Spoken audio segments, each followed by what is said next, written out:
with the Deadly Analysis podcast. Thank you for taking the time to join us tonight. If this is your first time watching, this is a place where we like to journey to the ethereal plane of good horror films. We hitch a ride with death, as it were, as we explore some of the intellectual and existential issues associated with the sickle and the hourglass. You'll notice, for example, that the name of this podcast is done for a reason. It's the Deadly Analysis podcast, not the Living Analysis podcast. Isn't a Jehovah's Witness podcast. No one would watch that. So tonight we're discussing the 1921 Swedish horror film, The Phantom Carriage, directed by and starring Victor Sjöström. I'm going to try and say that right. I'm not Swedish. I'm an American pig, so I ruin everyone's names that aren't like John Smith. This, I think, is the oldest horror film we've discussed so far after last week's other Swedish horror film about death, The Seventh Seal. In fact, I think there's actually some connections between The Phantom Carriage and The Seventh Seal that I hope we'll dive into both historically and maybe even in terms of the content of the film. So The Phantom Carriage, we follow a man named David Holm, pretty much a really shitty human being for the most part. He's a drunkard. He's a man who treats his family like garbage. And we follow along as a woman on her deathbed named Edith summons David to come to her bedside. But it's New Year's Eve and David is being David, and he's chilling with his homies in the graveyard getting drunk. And I think we all know what that's like. We've all been there, right? With our homies in the graveyard getting drunk. I actually just got back from the graveyard drinking with my buddies. We've all done it. Just, let's not hate. And so while he's at the graveyard, David he tells this story basically of how he heard a story about somewhat of a ghost story about the first person to die at the stroke of midnight on New Year's Eve has to become an emissary of death and collect the souls of all of those who die for the next year. You essentially, drive this wraith-like carriage to and fro and collect all of those who've perished. Well, oddly enough, a fight breaks out between David and the two guys he's hanging out with in the graveyard, and one of them bashes him in the head with a bottle, seemingly killing him. The Phantom Carriage then shows up, being driven by the man who originally told David Holm the story. And it's an old friend named George. I think it's George. I'm going to butcher it, but I think it's George. And this is the same man who consequently led David astray in his early years into his current life of debauchery. And so what transpires next and what happens throughout the film is really a series of flashbacks, and I think even flashbacks within flashbacks, of essentially David's life and how he's treated people poorly. He's hurt his family, essentially leaving a wake of destruction everywhere he goes. It's basically like Charles Dickens meets the Swedish slums, right? So the film culminates with David being brought to by death, by the emissary of death, to Edith, one of the people that David has harmed, and their interaction ends with David essentially coming to the realization. I think the movie ends with David coming to the realization of who he is and the life he's lived and all that he's done wrong. So I selected this film consequently after seeing Shayra posting about it like a long time ago on Facebook. I think she was doing this 1001 films to see before you die. I think that was right, Shayra. And so I hadn't heard about it or anything before. I'm not a super film buff. I mean, it's a horror film, but it's an older horror film. I just had no idea that it was around. It looked interesting, so I put it on my movie list. Fast forward to like a few months ago, and I'm in a specialty cinema theater getting ready to watch, I think it was It Comes at Night. And they started playing part of this movie, The Phantom Carriage, beforehand as kind of like pre-movie entertainment. They were just showing little sequences of it before the film starts. And they actually showed the scene where David Holm dies and has his initial encounter with the Reaper and the carriage. And I was so enthralled by it and just so captured by it that like when It Comes at Night, when the film started, I was like, no, like I got angry. I was like, no, stop, like keep, like I want to know what happens next. I got really frustrated. And it was like a sign to me that I got to see this film. This is something I really need to watch. I was actually more angry. I was seeing a movie I had paid to see, for God's sakes. So had to watch it after that, had to add it to the list. And it's sort of perfect that we decided to discuss it, the week after discussing Ingmar Bergman's The Seventh Seal, because The Phantom Carriage was apparently very influential to Bergman, and it deals with similar stuff, right? Being faced with one's own mortality, death as a collector, not being ready to go, right? I think in a somewhat different way. But has a lot of similarities. And it's also perfect that we decided to discuss The Phantom Carriage this week because I've been dying to watch a film that calls me a slut when it's over.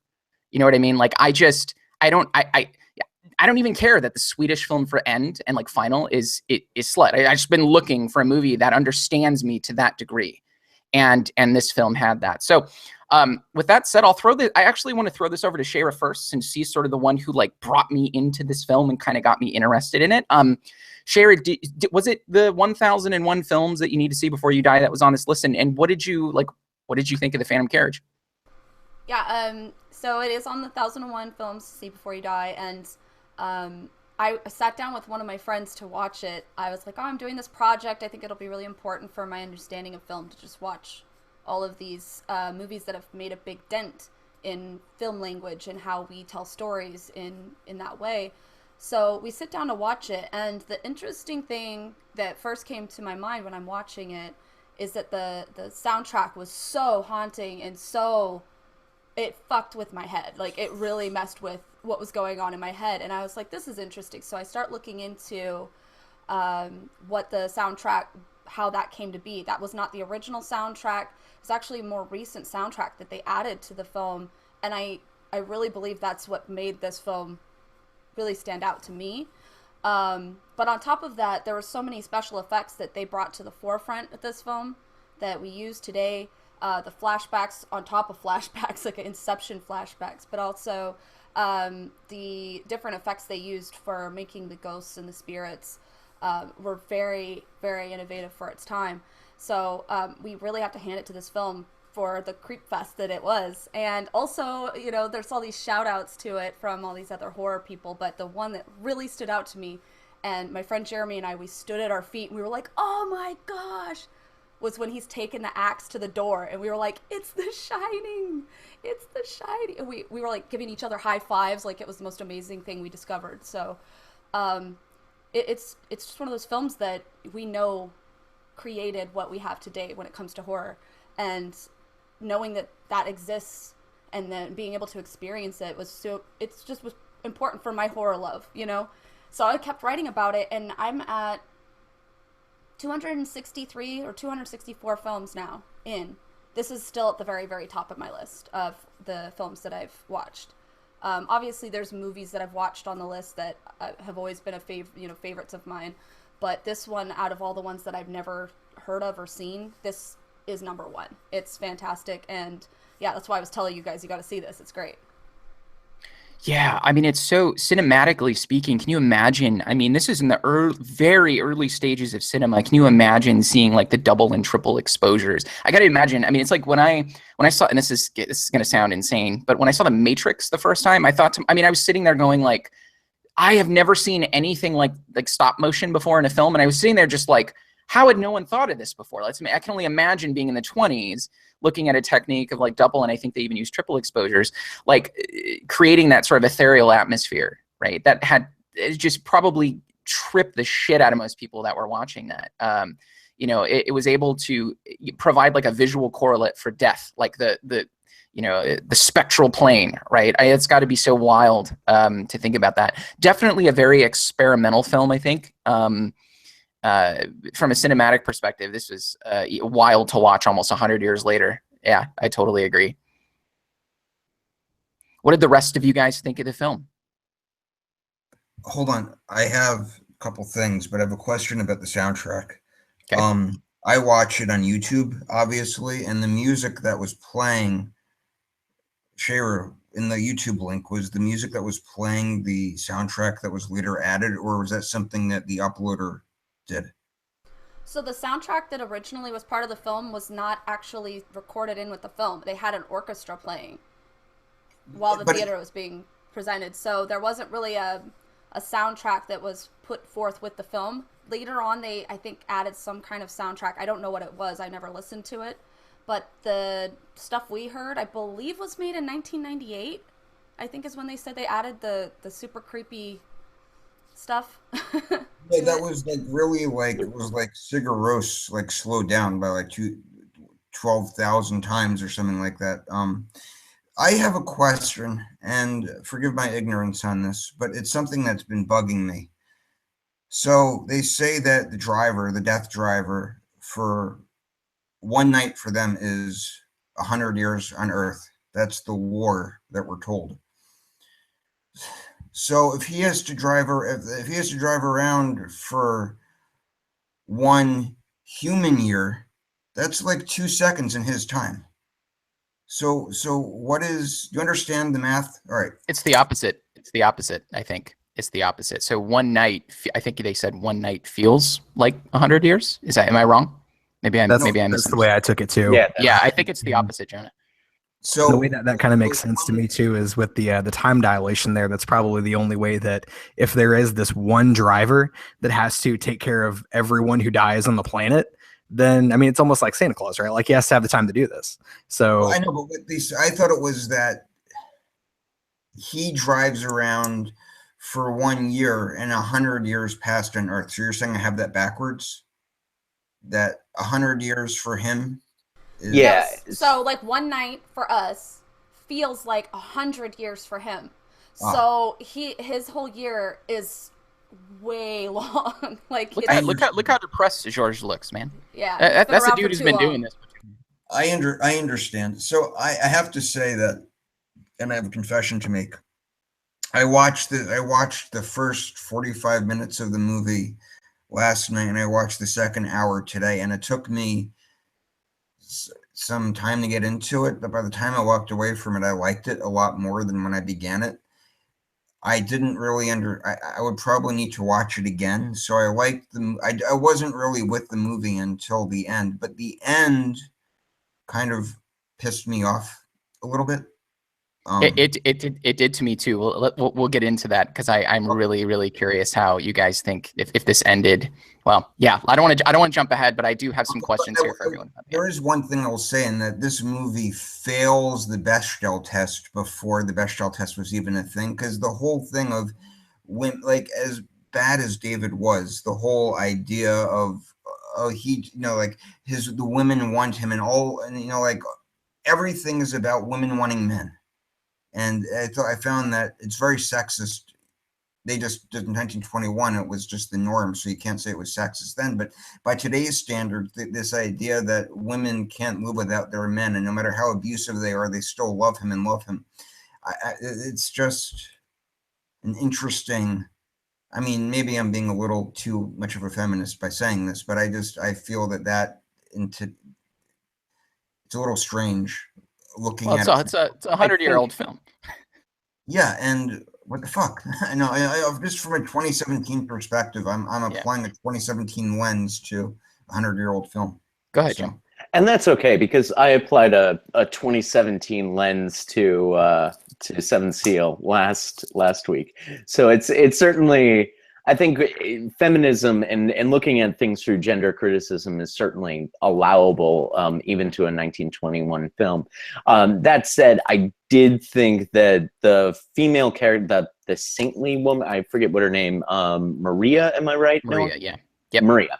She did have a little bit more depth, because it did seem like she had a romantic love relationship for David, and then that transitioned rather quickly once she found out that he was married, to a far more platonic idea of love.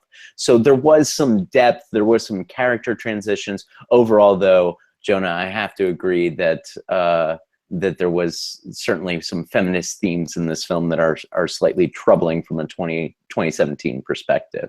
I want to go back, if I can, to some of the comments that we were making earlier about the soundtrack. There are actually multiple soundtracks for this film.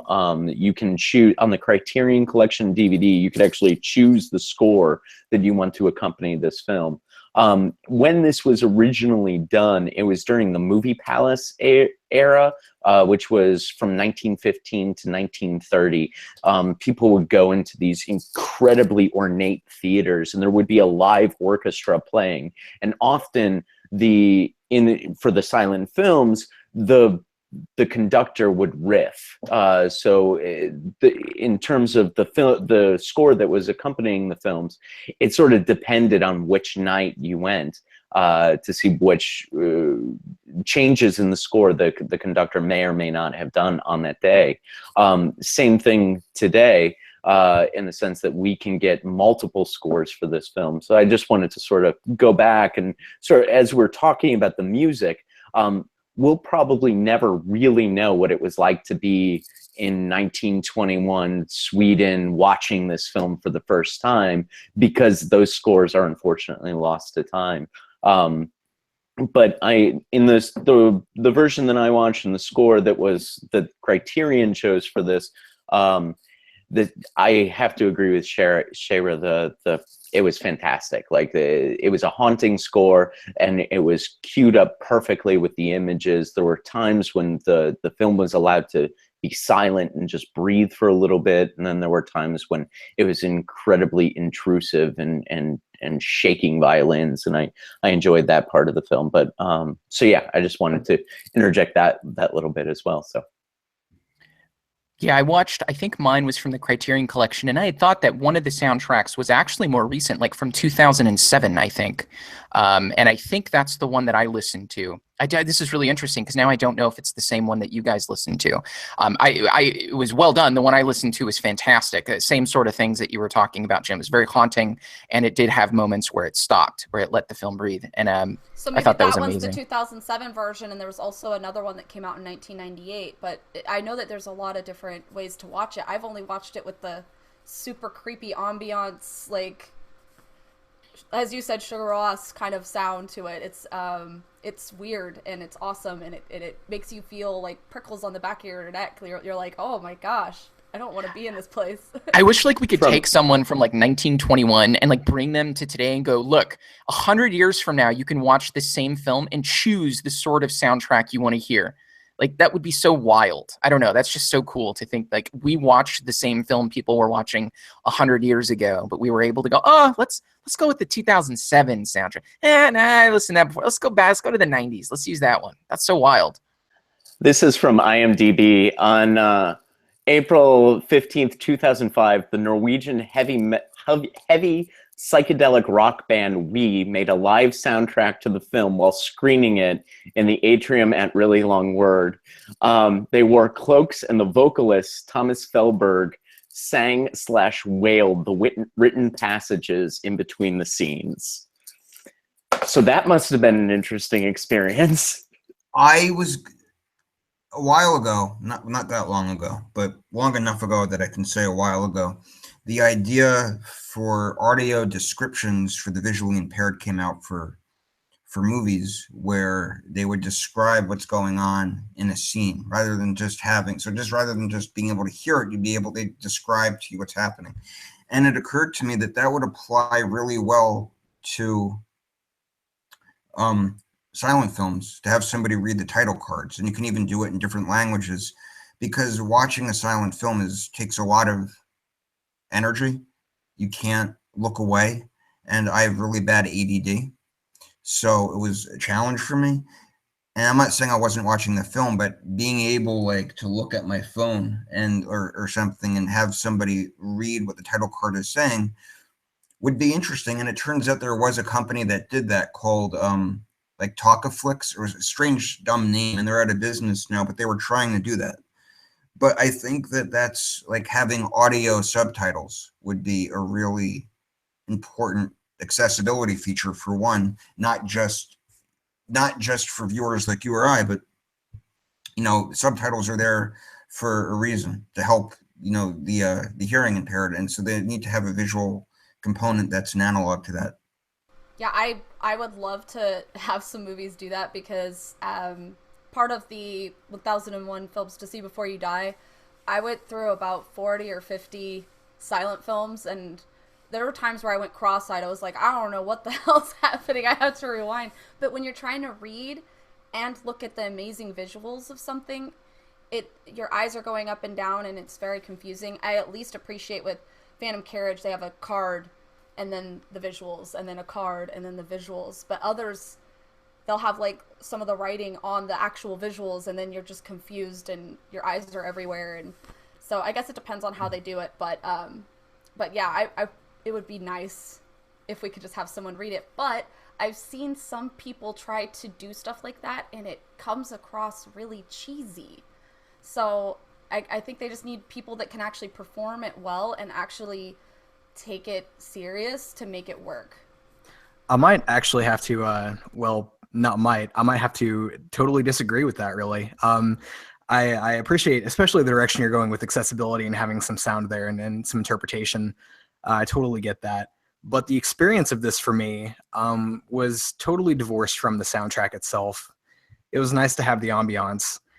And I definitely, like, I had the thought while I was watching this that if you're the kind of person that's going to have like a really short attention span, like, it's going to be really hard to appreciate this film, because it's one of those that I think we were talking about before the show that you kind of have to work for.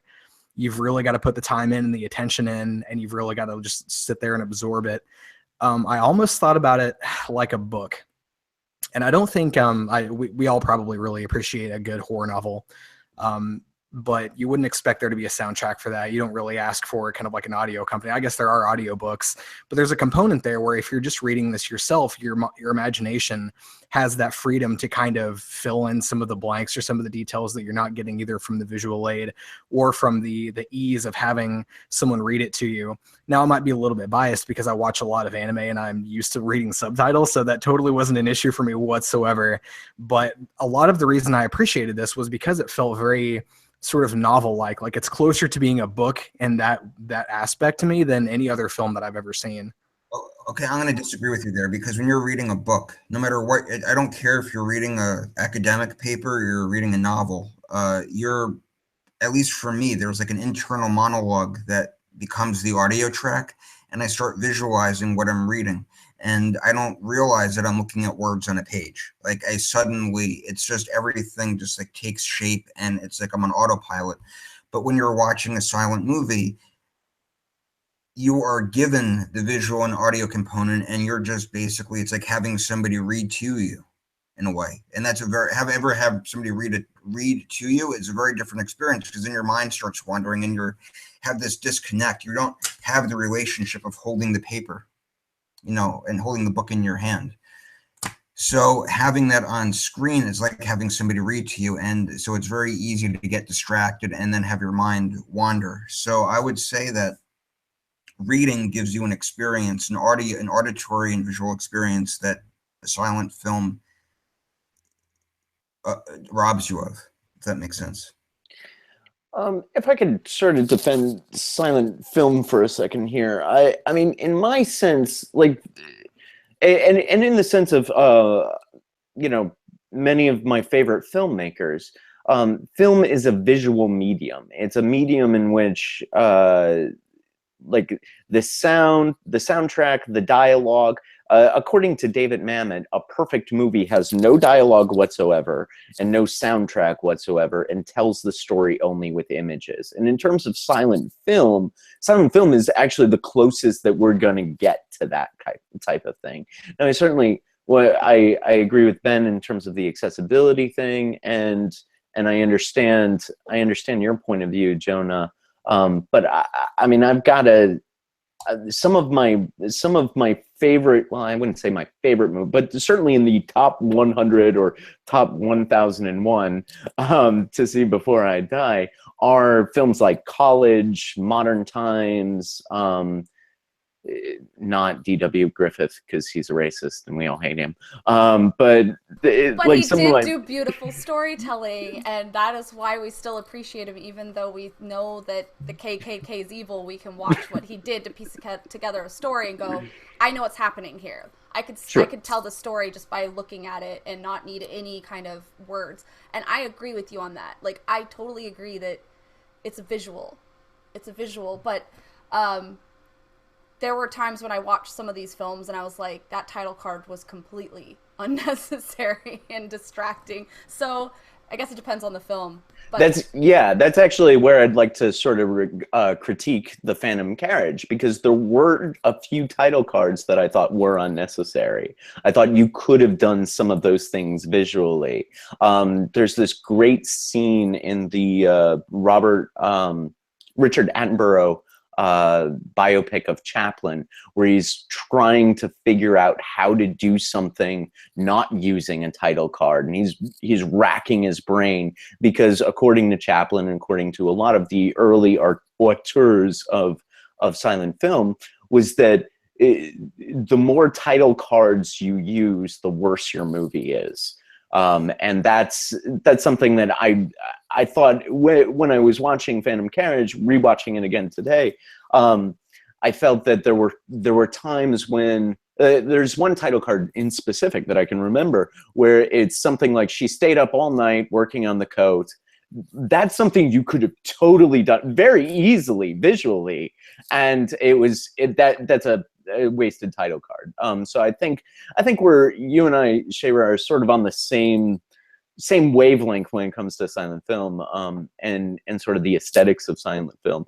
I think that the more silent films you watch, the more versed you get in the grammar of silent films. I agree with that 100%. I had such a hard time at first with this project, but by the time I got through a bunch of the silent films, it became easier and easier and easier to watch them.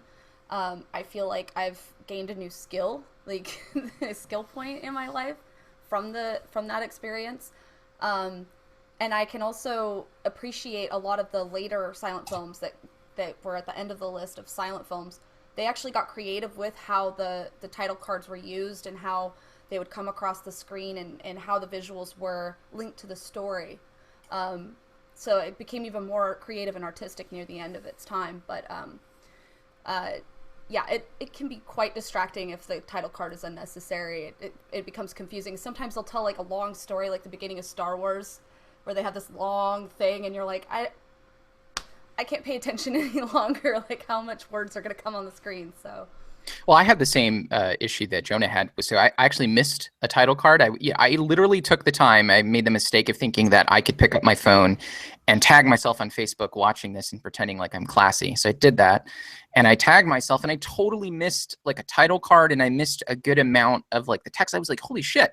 So I had to stop, go backwards and be like, and it took me a while to do it. In fact, we have someone in our chat right now. Her name is Luna Saxton, who said it took her 5 hours to watch the whole, Phantom Carriage, pausing it, trying to understand, breaking down certain scenes. I did not go into this assuming that I had to sort of function that way, that I had to kind of pay so much attention to everything. I guess it's just being, watching 90s films and 2000s and being raised in that era has sort of like, it's okay to kind of look this way for a little bit and you still get the gist of what's going on. But if you did that in Phantom Carriage, you miss substantial parts of the film.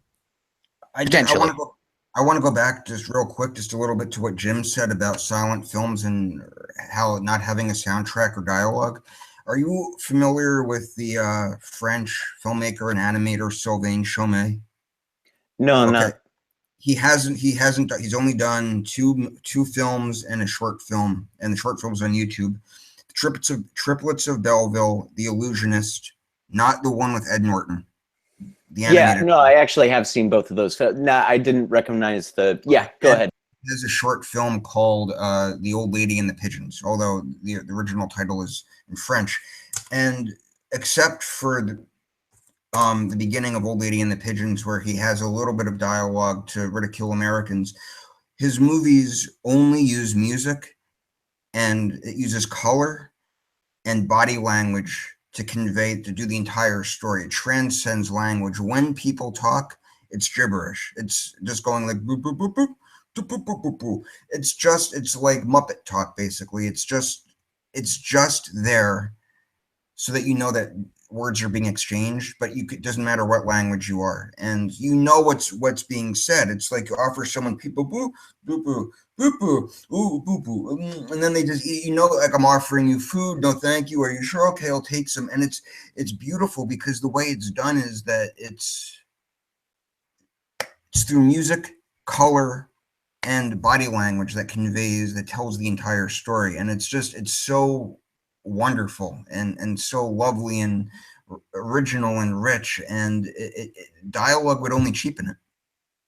So yeah, there's also an animated film came out last year. It was nominated for best animated film called The Red Turtle, that was completely dialogue free, and both The Illusionist and I was not familiar with the name when you mentioned it, but I have seen both those movies. They're very good, and sort of a callback to the silent era. It's kind of interesting in our our film landscape, that the closest thing that we have to silent films these days are animated films. Red Turtle was animated. The two that you referenced were animated. Aside from the artist, aside from the artist, we haven't had a silent film in quite some time. And it's an interesting medium. I would suggest to our listener who took her 5 hours to get through this film, try the Buster Keaton movie College. It's only 45 minutes, and it's the most delightful 45 minutes you'll ever spend. And it's a silent film, so you'll start to get the grammar of silent film as well. It's probably my favorite Buster Keaton film of all time. But anyway, sort of back to the Phantom Carriage, I think that there are some aspects of this film that do the silent film genre really, really well. There are moments of close-ups and where there's visual storytelling going on, but there's just a couple title cards that I would cut out if I'm being persnickety about it. So. Yeah. Sorry. I just wanted to point out. I love that you bring up Buster Keaton, because I actually correlate the horror movie stuff that I've been watching and the comedy stuff. I kind of put them in the same category with the silent films, in that they have to really use their visuals to either creep you out or make you laugh your butt off, and they're very animated with how they creep you out or make you laugh. And one of the things I loved about the Phantom Carriage is it's just so emo goth, like, these like creepy characters moving around, and even this asshole who's just a drunken jerk, he's even kind of creepy. You're kind of like, am I rooting for him? Do I want to punch him in the face? Do I feel for him? I don't know. I have so many emotions about this character that I don't even know what to think. The moment he ripped that patch out of his jacket, I literally yelled out, "Fuck that guy!" And it just kind of came out. I was like, that was the moment where I just was like, I did not like him at all anymore. He was kind of a dick before that, but I could forgive him. Graveyard, drinking with your buddies, smoking, kind of like, okay, he's one of those guys. Gotcha. But the moment he pulled that out, I was like, die in a fire. Die. Donald Trump tweeted, "Great guy, treated very unfairly. Sad." Oh, well. I think I'm interested in that moment. That's hilarious. That's hilarious. Very unfairly. Totally. But there's actually a moment. I want to go back to that moment when he rips out, when you said "fuck that guy," when he rips out the patches. He gets the coat when he first wakes up. And there's a moment when I think he's sort of overwhelmed with the kindness of it. There's a moment when he does it. What I interpret in that, and one of the things I love about silent film is that it's about my interpretation, what I read into the person's actions and facial expressions. What I read into that is he doesn't know how to accept kindness. Like, he doesn't know, he's so filled with revenge and hate because his wife left him and he thinks nasty things about her, that the idea of accepting kindness, especially accepting kindness from a woman, it's something that overwhelms him, and then that motivates the tearing out of the patches. Now, of course, fuck that guy. Like, I'm not defending him, but I think one of the things that Sjöström does very well with this character and with this film is he gives you just enough humanity, just a few moments, a precious few moments, so that you can identify with him and emotionally connect with him, so that you're still on his side as the film goes on, so that when shit does hit the fan, you're not, well, fuck that guy, I don't care. But there's just a tad of humanity in him, and I thought that was one of the things the film did really well with an anti-hero before anti-heroes were. And that's hard. Like, I swear to God, movies are so, they want to put each person in one category, and this was so great because he was so nuanced in how you felt about him and how he behaved. But his character reminded me in that scene a lot of No Face from Spirited Away. I don't know if you guys have seen that film. It's one of my favorites. And by the way, at the end of October, in a lot of theaters around where all over America, you can go watch that in the theater. I got tickets for my daughter and I because that's one of her favorite films. So she can actually see it on the screen because she was newborn when that came out. So so she'll finally get to see it on the big screen. But it reminded me a lot of him because she gives him a gift. He was taking all this stuff and eating all these people and all this food, and he gets all filled up and being gluttonous and just full of hate and anger. And she was like, here, I'm going to give you this gift. And he was just like, bleh, and he just vomits all of that hate out of him. And it was gross and it messed up the whole place, but he kind of learned to chill the hell out because now he has to try to accept kindness from this little girl. And he just, I don't know, he just becomes a better person for it. But it reminded me so much of that character where he was just like, fuck this shit. I don't like kindness. This is gross. One could say his soul was on its way to maturity. One could say. Just gonna throw that out there. Yeah, maybe I'm just harsh on David Holm. I got to be honest in this. Maybe this is how we'll kind of segue into how the movie ended. I maybe do that a little bit. The scene, what I'm going to call the Kubrick scene, the scene where he's hatcheting down the door to get to his wife, who he thinks is leaving him. That stood out to me as the most monumental moment of the film. Even at the end when he comes to the realization that Lord, please let my soul come to maturity before it's reaped, and the look on his eyes, I still didn't feel the same power in that I did when he was breaking down the door. I kind of left with that scene as the main rub of who he was in my mind, and even I just didn't feel like what's the word I'm looking for? I didn't feel like there was any kind of he wasn't really redemption is the word. Yeah, I don't feel like there was the redemption that was in there didn't seem to overwhelm some of the things that he had did previously, at least in terms of when I walked away from the film. I didn't buy it, maybe is what I'm saying, as much. I didn't feel it as much. Remind me, was he breaking down when she's breaking down the door because she was trying to leave with her kids? Right, so that was before she was, that was him still being an asshole before she was trying to get her to stop poisoning the kids. So this was his second asshole phase. I think when when Edith had sort of brought them together again, and she forgave him, and they were going to work it out, and he just asshole version 2, like next level, and just went back to his old ways. And so she's leaving again, and this time he just goes whole hog into the door. And I don't know, maybe that says a lot about me. The redemption at the end didn't seem to overwhelm the emotion that I felt when he did that. Maybe it's because I got a whole bunch of family issues that I'm dealing with, but I don't know. It didn't strike me as redemptive enough. I don't know. I have a whole problem with the whole, if we're going to go about the redemption, it's this whole, he had this literal and figurative come to Jesus moment. And he just says, I've been a horrible cunt to you my whole life. I'm sorry. We're cool, right? And it's like, yeah, we're cool. And it just, I don't buy the whole, praise God, I've been, and then he's forgiven. Well, but see, this is a thoroughly, what I would argue, a thoroughly Christian film. It is the recognition of one's sin that is sort of the first step into redemption, right? That's the thing that he was missing the whole time.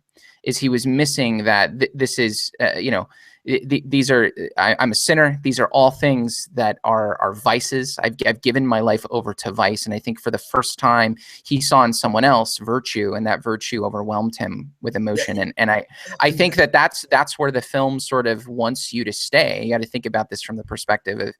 And Edith is a woman of God, and she dies. So it's like, the good die young and the assholes carry on forever. It's just, so I don't really feel like sympathy for him. I would have felt better if he died. I just think he's an asshole. I was really resentful of the fact that he had this, he saw the light and now he's a good guy, and that's a happy ending. Really, I think it's a terrifying ending. I sort of agree with that. I'm curious what everyone else thinks about the redemptive element of this.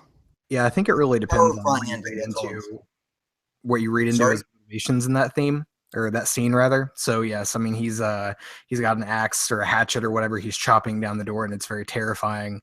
But why? Why do we think he's reacting like that? So we already know that he's lost his wife and his kids one time. He spent God knows how long searching for them all over Sweden. Apparently this place that he's ended up is quite far away from where they started out originally. So there's a motivation for that. I mean, he's not just some, I don't think, intended to be some just kind of evil, cruel character. I don't think he wants people in his life just so he can torment them. I think there's a motivation there that comes from a place probably a little bit deeper. And, obviously I'm psychoanalyzing a little bit. We really don't know. But yeah, I mean, he's probably reaching out in some way, in some very immature, emotionally stunted way, from a sense of fear and a sense of loss and a sense of loneliness. So whenever he's in that situation again, he comes home drunk. He's sick. He's getting very close to the kids. And so his wife is kind of afraid that he's going to get them sick. He obviously does get her sick because that's why she can't leave, is because of her illness. And so he's kind of drunk anyway. He gets trapped in that room and he hears them leaving. And so he tries to get out. And then he feels trapped, as if he's powerless to prevent this profound loss that he's about to experience once again. So I really don't necessarily think, again, just that entire scene is supposed to be interpreted as, look at this malicious, evil character. I think it's desperation. And so the redemption there, I think at the very end of the movie, comes in how he learns how to deal with his own inner demons. Not necessarily that he needs to turn from bad to good, but that he needs to learn how to look inward and to recognize how he relates to the people around him. Have you seen Blue Velvet? I've seen it like one time, but I don't remember it enough to discuss it thoroughly. Okay, so Dennis Hopper's character is like one of the most evil people, like one of David Lynch's most evil antagonists. And Dennis Hopper, who played him, his interpretation was that he saw the movie as a love story. And it's just, he loves this woman so much. Look at the lengths he's willing to go through to get her. So that's what he said. I'm not saying that's a matter of fact, but I mean, he will kill people and kidnap children and cut off people's ears just so he can be, because he can't be with this woman, and the desperation of not being with her is just driving him mad. And so how he played the character was just love. Basically, he's lovesick and he's just desperate for her unrequited love. So go ahead.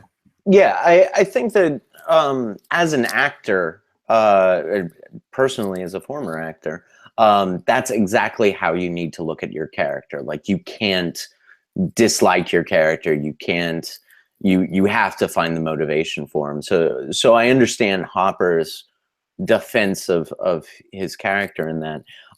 Ben, as you were sort of talking about David's motivations and how he responds to the possibility of his wife leaving him, did you buy the end? Like, did the ending work for you, I guess, is my question.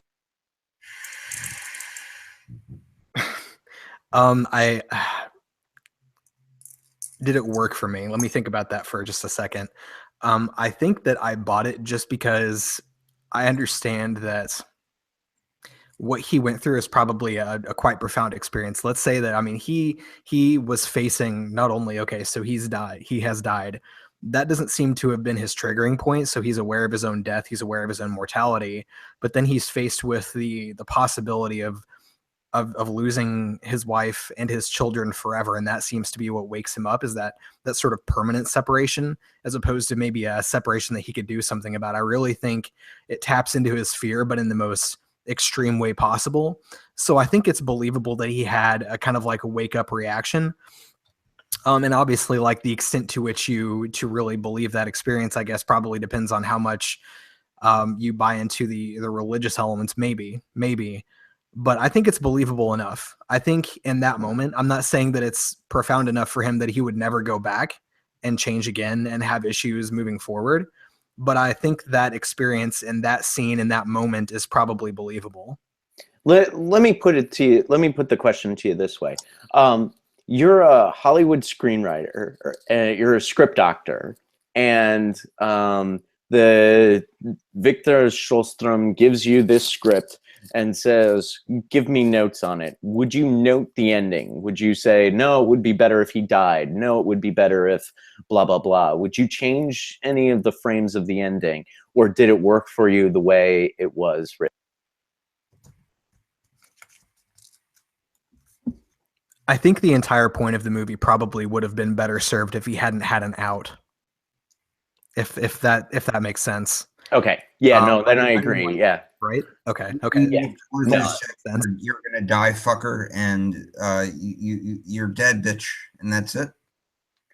Well, I think the film would have been much more powerful if at the end of the film, he realizes all of the things he realizes, and still it's too late. Like, I think there's a power in the villain of this thing not being death or not being his own inner demons, but the villain being time. The fact that the tragedy of life is that we don't realize what assholes we are while we're being assholes, and we only realize that it's necessary to be better people when it's too fucking late. When one of the notes I took on this, I said, facing your mistakes and being judged in bold letters and being judged is far more scary than just driving the death cart, because mistakes by and large are something you are in control of and can only face in hindsight. So what I mean by that is when you're said you're going to die, that's your future and there's nothing you can do about it. But I spend more time worrying about the past than I do about the future. So I feel like there's a lot of regret. You can't regret the future, but you can only regret the past. And so I agree with you. I think it would have been much better where it's like, you're going to have to live with these mistakes for the rest of eternity. That's far more terrifying than just driving a death cart or while we're being dead. But it's the realization that you fucked up and that you can't undo the harm you've caused to others. Yeah, I mean, I wonder, Jim, if the ending that you were just talking about a minute ago, if the audience would have bought that at the time, and if that would have just been too overwhelming for them. You got to think about that. This was sort of during a time when psychological reflection in cinema was basically new. I would imagine this notion of like thinking of these sorts of things from a film and being shot during a time of optimism, and then having that level of I don't want to say that level of reflection, and then also just in the nature of oneself would be just overwhelming to me if I was a moviegoer going to see this 100 years ago. I don't know how much more overwhelming than being jarred to the realization of one's actions in the past, and even from a theological perspective and what comes next, and being repentant essentially. But at least there's hope in that. See, in that ending, there would in this ending, in the ending of the Phantom Carriage, there's a kind of optimism, a kind of hope. I wonder how this film would have been received if we removed that. If you hear my dog barking, I apologize because apparently somebody's walking by the house. But I looked it up. So the film is based off of a story. Let me see what it's called again. I forgot. But I looked up what the ending is of the story. Yes, Google gods. Thank you very, very much. Is it different? Is the book different than the film? So the book is Thy Soul Shall Bear Witness. It was written in 1912. It's not different. That is exactly how the book ended. So they were being true to the story that the film was based off of. So, I mean, I guess we're really just critiquing the ending that the story actually was. So yeah, and if I could kind of defend my earlier statements just really quick about the Kubrick-esque scene versus the ending, what I meant by that is not so much that he was such an asshole that the ending didn't win. Essentially, I think there's some of that in there, but the emotion of that scene was more potent to me than the emotion impressed upon me by the end. So from a filmmaking perspective, I felt like the end was supposed to be a very emotionally jarring time of repentance and optimism, and that you were supposed to leave on that note, besides being called a slut, which was the best part, I think. But I left with a little bit of that, but I left with the most emotional part of that film being the Kubrick-esque scene. And I think that was to me, that was a flaw in the filmmaking. Well, and I think with that story, I think the way that it's supposed to make you feel is if this asshole can find redemption and can bring his life back together, then I can. I can do this. I can own up to my sins and how I've fucked with people. So I honestly think his disgusting behavior was supposed to be so egregious so that we can go, hey, in comparison, I'm not that bad. So I have a chance to, not become death and not have to be doomed forever. Maybe I can use this as an opportunity to realize I have a chance to be a better person on this earth and make up for it. So and not drink alcohol, because clearly that was the largest sin in this film. I forgot about that part. Yeah, Cheers. we all have a little home. As we all take drinks, How times have changed. So let's talk about this film in comparison to the Seventh Seal, because there were some historical connections to this. Obviously, Victor Sodstrom. I'm gonna pretend I'm saying it correctly, just with like that inflection. Can I help you guys out with that? Yes. So, he actually, when he moved to America, he made it easier on us, pathetic people who can't speak very many languages, and he just went by Seastrom. Seastrom, yeah. So if you guys want to Americanize his name, unless that's considered bastardization and like, ruining a culture, but that's how he went by when he came here. So I'm gonna try and say it the right way, because that actually happened. That actually happened to my family when they moved. When they came here from Italy. Too. It angered me to no end. My original last name is Consiglieri. Mm-hmm. But when they got here, they had it changed to Congealier, which sounds, I just want to kill myself every time I say my last name. Yeah, so. My last name is not Akers, not from the background I have, so. No, is your last name Adam, or? No, that's my middle name. Oh. So the Seven Seal, Victor Sodstrom, Mr. V, we'll call him, Victor, he's in, I think, 2 of Ingmar Bergman's films later on, and Wild Strawberries, which is the one that was recommended to me by Jim and Garrett, which I'm going to watch probably in about a week. But not only that, guys, like the content. I mean, some of this stuff was somewhat similar. Right? I mentioned these at the opening. Of Death is a kind of a puppet master, I guess. Like he's a collector of souls in this film, and in Seven Seal, Death is more of a collector of your last moments, your final moments. Right there, it ends with your death. Right, whereas in this, it sort of starts with your death. So it's very a little different. And then the big thing for me, guys, is because we were talking about the ending, is just the contrast in the endings. One is so somber to me, like Seventh Seal had a depth.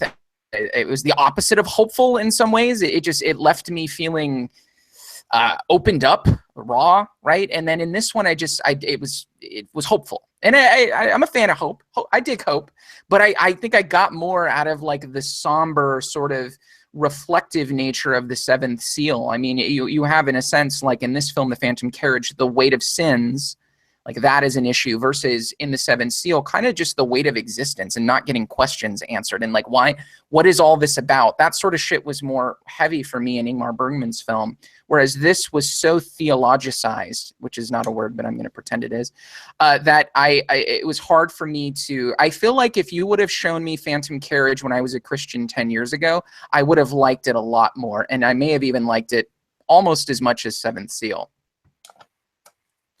One thing I might say about this too, if I could, the one thing that I really pulled out of this as being one of the big connectors here, because obviously there are some contrasts in a lot of ways that it's similar, but like the big thing I really feel like is that element of the silence of God. I mean, you have, obviously we discussed that with the Seventh Seal, but in this one, in the Phantom Carriage, I mean, I think the thing that highlights that most for me is that Edith was praying for David, right? I think I have the character straight. Like sometimes the relationships were a little bit hard to keep straight. I think it was Edith that was praying for him and said, come back in 1 year. I want to know if God answered my prayer.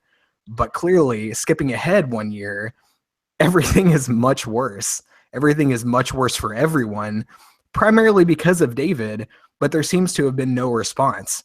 And, I mean, obviously this thing where you have kind of like the Reaper, he's been traversing the earth, presumably for what feels like him to 36,000 to 500 years, but there's no real answer about what's happening after you kind of like are relieved of that duty. And I guess it's sort of presumed that there is something else because it is a human that takes the place of the Reaper. But the great thing about the Seventh Seal is, like, especially if you think about how this influenced Bergman, it's almost taking the Phantom Carriage and distilling it down to be a little bit more pure. And I think what the point is between both films, because you remove that aspect where it's a human taking on this supernatural role, it preserves the silence of God, and it perfects the ending where you don't have that happiness in it, right? I really think that was the big sort of like connection between the two for me. I like that. I think that's. I hadn't made that connection before you said it. What I can say is that Bergman loved Victor Sjöström. That he did Wild Strawberries in another film with him, a film about a grumpy music teacher, and he considered Sjöström to be a father figure. He said that he watched this film, Phantom Carriage, once every summer. He found some of the images to be incredibly emotionally arresting, and he took a great deal of inspiration out of this. But I think this is one of those things where the master or the student becomes the teacher, because everything that this film does, Bergman's films do better. And I think that's because Bergman is I'm going to sound incredibly anti-theological when I say this, but he's released from the burdens of religion. He's not tied to a particular ideology. Rather, I'm interested in Seventh Seal for all of the questions it asks. This is a film that's all about conclusions. It's all about trying to tell you how to believe about certain things. And I think that's the opposite of what Bergman's mission was. Thanks, Jim. Now we're going to have 4 dislikes in the next 10 seconds because of your anti-theology. No, I completely agree. I think that's dead on. I mean, maybe we could think of the two sort of scenes that have to do with death between both films, right? So the opening, or not the opening, it'd be the ending of the Phantom Carriage, right? The line, "Lord, please let my soul come to maturity before it's reaped." And then the opening, essentially, of where Antonius in the Seventh Seal Death says, "Are you ready?" And he says, "My body is ready, but I am not." There's kind of a step prior, right? Like a fundamentality that's there, I think, in the Seventh Seal that gives you more of a much broader canvas to paint on. You know what I mean? There's more things to explore. There's more fundamental things to explore, right? Let me just think of the line, "Please let my soul come to maturity." Well, there's a soul. That's one of the things that's being struggled with to some degree by Antonius Bloch in the Seventh Seal. So it's a step backwards. And I think in that sense, I totally agree. It's more distilled and maybe more raw. You can take credit for a couple of the dislikes now. And may I draw a comparison to a movie that's not the Seventh Seal, or are we not ready to move on for that yet? No, go for it. All right, I haven't seen the Seventh Seal, so if there's some overlap here, I'm not aware of it. But this movie reminded me of two things, mainly. It's a cross between like A Christmas Carol, sort of, and more importantly, there's I can think of 2 movies that do this. One of them is Wrist Cutters, a love story, and the other is an 80s romantic comedy with Albert Brooks and Meryl Streep called Defending Your Life. Has anyone here seen it? Noah? I've seen both of them. Okay, Noah, have you seen it? Has anyone else seen it? I have not. You have not? Okay, so what happens in Defending Your Life is you die and you go to this place called Judgment City, which is like a limbo. It's like before you get to go to heaven or hell, you go to Judgment City, where you basically get an attorney and basically a team of prosecutors who just judge your life, and you just watch a videotape of your life and you review every mistake you've ever made, and then you have to defend your life. You have to say why you're a good person. That actually sounds like hell. That sounds like hell. Yeah, well, okay. So in my notes, I wrote romantic comedy in quotes, but I think it's a horror film with a cloying love story that runs beneath it. Because the idea is that there's a lot of people who do this over and over and over and over and over again, and they never get to the afterlife. And so the love story is that she gets to go to the afterlife and he gets sent back to Earth to try again. But when they see how much he loves her, they decide to let him join the afterlife with her. I mean, and Wrist Cutters, the love story is kind of the same thing, except without like reviewing your life. It's a place for suicide people where you're just trapped in like this purgatory it's like a hell for people who kill themselves. But the parallel that I draw between Defending Your Life and Phantom Carriage is that basically he has to review all the mistakes he's made and watch how much of a dick he's been, and then defend his life. It's sort of so the thing with that, right, is that to me that's an inherently Christian idea. That you need to take, there's an accounting, right? And you pick up Revelation, there's a great white throne judgment where everything that you've done will be judged publicly on some interpretations, right? So that is that is why I think the Phantom Carriage to a large degree, and probably the two films that you're talking about, if they have those things in them, is a largely redemptive Christian tale. I put in my notes, this is kind of a Faustian tale, except the devil is booze. And it's one of those things where it's virtue and vice are everywhere in this film as the tools that are used to make you reflect. And I think virtues and vices are things that are inherently time oriented. There's anachronistic elements to them, and in this case, heavily theological undertones to them. And I think that I think Jim hit it on the head. I was trying to figure out why this bugged me so much, the Seventh Seal, but it is a very limiting factor, I think, in how one approaches or tackles some of the issues. I don't know.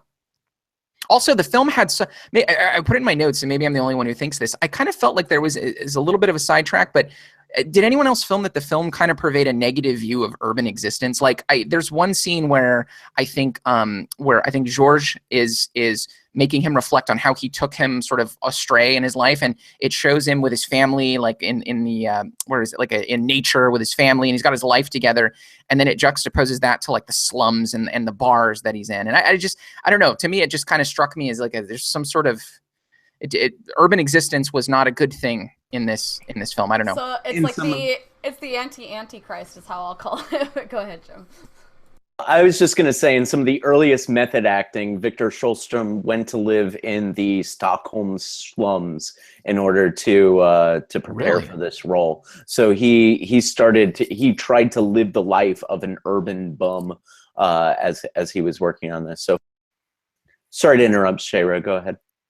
No, I was just going to say, I was muted, so I didn't get to say what I wanted to say. Just to go back to what you were saying about the redemptive quality. That's why I just, again, going back to this whole judging thing, that's why I was saying, or to Jim, that the idea of having to live with grief and guilt and review your life is much more horrifying than just dead and not having access to the present. It's being locked to the past. Well, what's even worse in this film, I think what's even scarier is sort of the issue of like the transfer of guilt. You can see how guilt transfers from Georges down to David, and David is infecting other people. And I think there's, the analogy of consumption, I think, is everywhere in the film too, just in like sin, right? It's something that infects, and it's something that is transferred, and it's something that, if you're not careful, can not only envelop you, but envelop those around you. There is a kind of sickness element to the things that, to the vices in this film. And I'm not entirely sure if that has to do with, the judgment part of this, or if it's just more theologizing. As you know, the movie is very bleak and dark and just terrifying, but praise Jesus and all is well.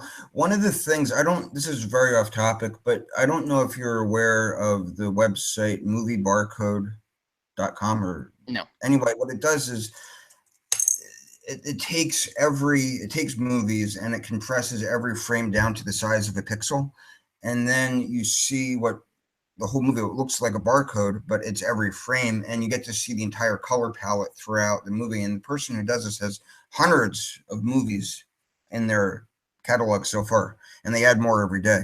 Phantom Carriage isn't in there, but I'd love to see the color palette of this movie just done, because you'll have the orange and the black and the blue, and I just want to see where everything. Yeah, that actually was one of the things I wanted to mention. I know we kind of moved on from sort of the cinematic and audio aspects of the film, but one of the notes that I have here that I love that was really unique for me, and maybe this is in a lot of other films, and I just haven't seen a lot of silent films or black and white films, but like the interior shots are always warmer hues, like almost rubyish sort of color, and then outside's bluish, and it creates like climate, really, like creates warmth. You can feel warm and feel cold depending on the color. I thought that was awesome.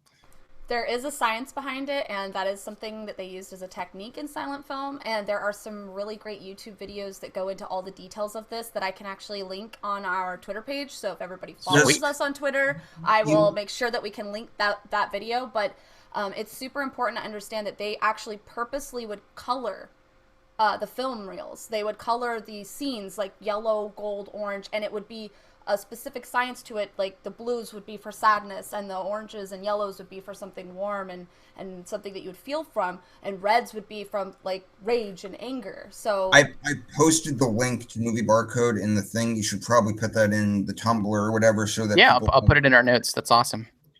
It's also important to note that color technology has been around far before this film. So Technicolor came in much later, but Georges Méliès was making science fiction films in color in the late 1800s, early 1900s. So the use of color and black and white is actually really intentional, I think, as Shay was pointing to when she was talking about how the color palette of this film is and in most silent films is about giving us those moods and those in some cases interiors and exteriors. now I'm going to disagree with some of you guys. How dare Okay. I do not see a theological vibe to this. I know that's probably the intentions of the story, but I had the exact opposite feel from this story. It did not make me want to follow God. I felt like he was very absent throughout the film, and that they even showed that there were people within the faith that were just assholes too, that didn't really care about this character to try to make him better. It was just specific characters that were loving and caring, and specific characters that were complete and total douchebag assholes. And I don't know that it was God that helped him feel redemption. I feel like it was a friend realizing his shortcomings and living with the guilt for 36,000 years. So he finally was like, dude, I fucked up so bad.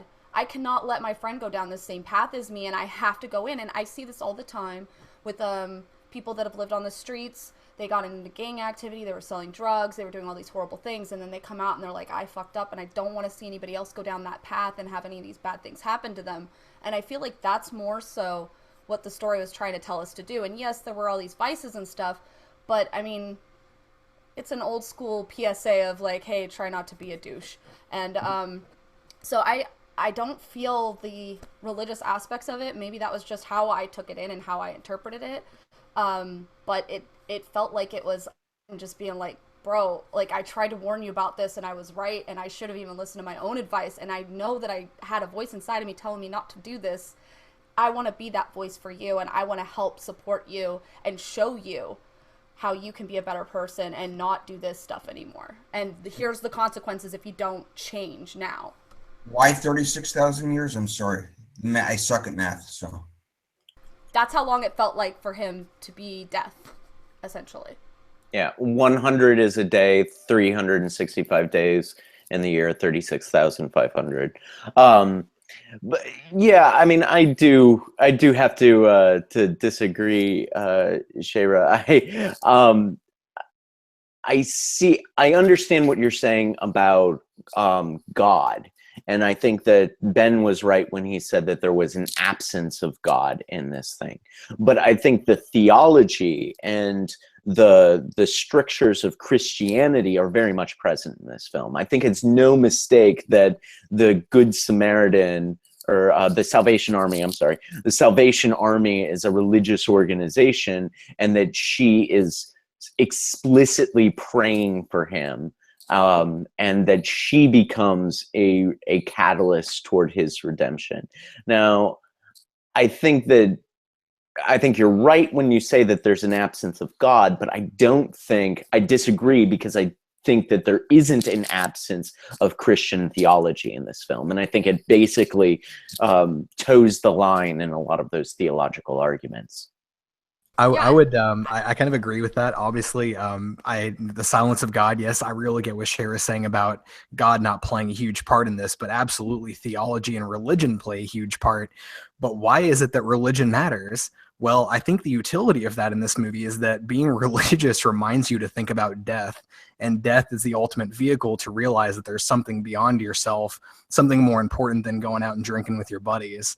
That seems probably that's quite utilitarian and maybe a little bit of a stretch, but I really think that the ultimate point here was this person who was an emissary of death was the one that caused the ultimate enlightenment of the main character. It wasn't God, but religion played a part in like creating the vehicle for that idea. And I think in less extreme situations where you don't have the opportunity for your friend to come to you as the Grim Reaper and be like, hey bro, let's look at your life for a minute, religion might be a way to do that for the common person en masse. I just to go on a little bit of a tangent there. I think you're both right. And I think there's sort of a place for that really to translate into kind of the real world as well. Well, and with this, woman who happens to work for the Salvation Army, yes, she was very, very religious, but she wasn't able to get him to the place of redemption where he needed to be. I mean, all of her kindness, he was like, I don't give a fuck about your God. I don't give a fuck about your kindness. I don't give a fuck about you. Like, he didn't care. He didn't care. And the reason why is because he's an egotistical, self-involved person. And so the only way to reach him was to have a close friend of his to sit there and go, here's what you have been doing. Here's how you have been affected. And here are the consequences for you. He can't understand empathy on the level that she could. And not only that, I don't think any of the other religious people could either. I mean, she was a freaking saint among all these religious people who were complete and total jerks, and they didn't want to let him in. She was the one who's like, come on, let him in. I don't care. What other religious people? Are you talking about the other woman who was working with her at the... Yeah, the other sister, I guess you would call her. When he came to the home, she wasn't going to let him in. But the, Sister Edith, she was like, we got to let him in. We got to let him in. And she was like, oh, harumph, I'm so upset that you're letting him in. So she was even a saint among those sisters. She was even like a really good person among them. I don't think she represented all the religious people, but she happened to be a very religious person who was just super kind and empathetic. And I think she was a way to show how messed up he was, and to also show how much he cannot handle kindness and cannot handle a good heart. So I can see that argument. I see where you're coming from there, but how do you respond to the fact that when his wife is about to poison herself and the two children, he falls to his knees, prays to God, and then at that point, that's when the other guy's like, oh, well, actually, you can go back to your corporeal existence and stop this whole thing. So I mean, I think there's that moment of prayer as redemption that makes me think that it's a Christian film. But I understand what you're saying there, but the thing is I've actually heard this even in songs today. I think it's a cultural thing that when you are like going through the worst part of your life, when you're at the very bottom, that you get on your knees and pray. This is why people say there are no atheists in foxholes, or whatever other things that people will say. It's because at that breaking point, you're just kind of like, oh my gosh, if there is a God, please do something here, because oh my gosh. But even in songs today, you'll hear, I just prayed to a God that I don't believe in. People have those moments where even if you're an atheist, you're just like, if you exist, what are you doing to me? Why is all this being dumped on my head? How do I fix this? Maybe it's sort of a meditation, but I don't necessarily think that he found God there. I think he found himself. That's a really interesting interpretation, because what you're essentially saying is that he reached out, but what was in the air, essentially what was around him culturally at the time, he used language to reflect that kind of, like when he says Lord, right? It may not mean Jesus of Nazareth. It may just mean a generalized help me God, right? I think that's interesting. I do think that this was a Christian film, only because of the vices that we look at when we see David. They're just inherently Christian vices. Alcohol is an inherently corrosive thing, drunkenness. He has no clear direction in his life. He's not a provider of the family. He's not a head of the household. His malady is heavily infectious, which I think goes back to kind of that Christian interpretation of sin transference. So for me, I think the reason that I saw it as a Christian film was just the nature of the vices. I think that you could have films in which there's a different kind of theology, that some of those vices don't have the same weight. And so to me, it sort of spoke to me as a Christian film purely from that perspective. But I could buy that, Shara. I could buy someone reaching out to God in a film and even saying Lord, and have it still not be from that alone an inherently Christian thing. But just to be fair, though, I just want to point out how anti-alcohol Nietzsche was as well, and clearly he was not a Christian philosopher. Very anti-alcohol for very different reasons. However, I think you get the same effect where, you know, it becomes this sort of numbing agent that keeps you away from the reality of life. Correct. And from improving yourself. Just to put that out there, just to throw that out. Yes. I do agree with you guys, though, that there obviously was a religious tone to this, and I'm sure there might have been religious intentions. But I took away a very different story in that I think it's your friends, even if they're fuck-ups. I think it's your friends that come in, and they're the ones that are going to help you see the light. And what's interesting is they just did a recent study talking about how your meanest friend is the good friend, the one that wants what's best for you. The one that's going to give you the most shit is the one that's trying to do what's right for you. And I feel like that's what this friend was. This friend was like, all right, time for some tough love, and look at what has happened to me. And it's similar to A Christmas Carol, obviously, you know, where his best friend from life shows him the chains that are around him, and he's like, this is what I am stuck with, and I don't want this for you. I want you to have a better life, and I want you to have a better afterlife as well. So I think this was a film about friendship and about fucking up and being able to become a better person, even if you are the biggest, most horrible, most trashy piece of crap on the planet. Like, everyone has the ability to change their life. While you're here, you have the ability to change your life and become a better person. And, you know, maybe don't drink so much that you, you know, hurt everyone in your life. So, I don't know. But like I said, that's my interpretation, so. I was just going to say his soul needed to be leveled up. That's all. He just needed, like, just needed to level up his soul. That's all. Souls are like video games. Yeah, as we all take a drink. No, I think that, yeah, I mean, I've got to stick with the Christian, that this is a Christian film and trying to promote Christian theology. Is simply because of the title card when he prays. He talks about, dear Lord, should I pray to the Lord or Christ? Oh, and yeah. then later on, there was more like, I have broken every one of your commandments. I am a poor, wretched sinner, or some other shit like that. Like, there was a long title card that was something straight out of Sunday school. So I would like this film a lot more, I think, if you had written it, Shara. So get on the remake. And then the other thing I have to point out is with this whole storyline of the last person to die on New Year's, which is so not a biblical calendar situation, and like the idea of someone becoming death and it lasting for that long, that is nowhere near Bible stories. Like, that is nothing that would even come from the Bible. So I can't put them together unless some weird person was writing some fan fiction and like, hey, I'm gonna match these two worlds together for fun. So I was just looking this up. Originally, it was not a Christian film, but when they focus grouped it, the church demanded that they insert all this. I'm just kidding. I'm just fucking with you. But I was like, what the? I'm sitting here like, how dare you? Why would they have focus groups in 1921 though? I don't think they had those back then. Now that's what I call a good prank. But I'm glad you told me that was bullshit, because I was like, well, all right, if that's what happened. I would have kept going, but I saw. I'm like, yeah. You saw the look of shock on everyone's face. Like, this has been answered definitively. No, but I think that it definitely should be seen for its time, because there were a lot of people believing in the stuff back then. So And what's funny is Sweden is like an atheist country now, so Maybe it's because of this movie and they interpret it the way I did. No, I'm just joking. I'm just joking. Well, Garrett did talk about last week.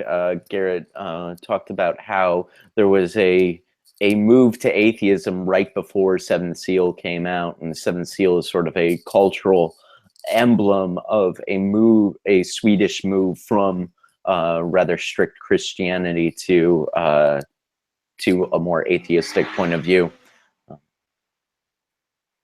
So maybe that has that sort of puts it in some historical context there. Did you guys have any other thoughts about the film? We need to make more films like this. That's my main make thing. more films or review films. Well, I don't know. The only other film, I should mention this, the only other film that I can think of that would fit in with the horror movie aspect and the silent film stuff that I think we should cover at some point in time is the Cabinet of Dr. Caligari. That's after, we're doing that one after, oh my God, after The Lobster. Oh, okay. Well, then we're going to be doing it soon. That's awesome. That I totally get. Other than that, I can't think of maybe Dracula, but those are all pretty much well-known films that people already know about. But I just realized this, like, our list is so schizophrenic. It's like we're doing Seventh Seal, we go to Phantom Carriage, and then we're going to this year to A Dark Song, and then we're doing The Lobster, which that's going to be a mind job, and then we're going back to 1920 Germany for the Cabinet of Dr. Caligari. You'd think we just stay around the same things, but we're just going to jump back and forth. I dig that. We're kind of nuts like that. I can recommend more silent horror films later. Nosferatu is one obvious one that comes to mind. There are a few others that we might be able to add to the schedule as well. So you can make any movie a silent film. You can just put on the subtitles and turn off the volume, and then there you go.